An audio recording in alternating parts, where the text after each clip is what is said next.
La question de l'observation se pose dès lors qu'on s'intéresse aux milieux naturels. Si on veut les gérer, il est évident qu'il faut les connaître.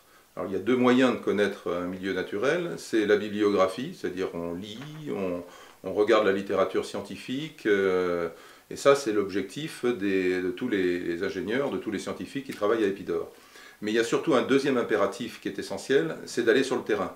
Parce que la littérature nous apporte une information générale, mais la connaissance précise du terrain, elle est absolument indispensable.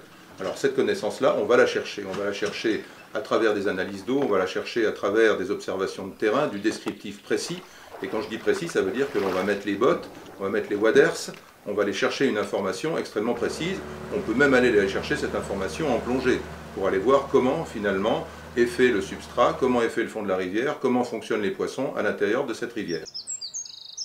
On est sur le bras mort de la Cour Aigude, qui est un bras mort de la Dordogne, qui a été réaménagé par l'établissement public Épidore.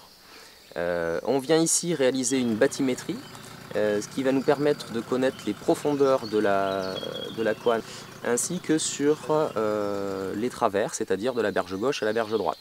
Ça va nous permettre de redessiner la Couanne, de réaliser un état zéro d'après les travaux, et vérifier que les travaux ont été réalisés correctement. En effet, une zone un peu plus profonde à certains endroits, lorsque le niveau d'eau va descendre pendant la période d'étiage, ces niveaux-là ne sont plus obligatoirement suffisants et les poissons peuvent être piégés. Donc cette observation, elle est essentielle. C'est d'ailleurs souvent là l'origine des erreurs que l'on fait lorsque l'on fait de l'aménagement ou de la gestion de cours d'eau, c'est que l'on traite le cours d'eau de façon théorique, comme si c'était n'importe quel cours d'eau. Or, les cours d'eau sur lesquels on travaille ne sont pas n'importe quel cours d'eau. Ce sont les cours d'eau précisément sur lesquels nous voulons travailler. Et un ruisseau, c'est pas une rivière, c'est pas un fleuve, et le ruisseau de la commune un tel n'est pas le même que le ruisseau de la commune d'à côté.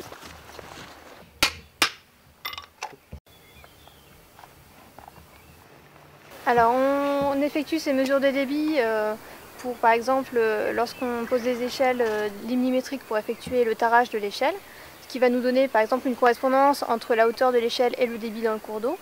On effectue également des mesures de débit lors de suivi, par exemple suivi d'étiage. Donc l'étiage c'est la période de l'année où le niveau de l'eau est bas, par exemple entre juin et septembre. Donc voilà, pour qualifier par exemple l'état du milieu. Voilà, donc là on est dessus.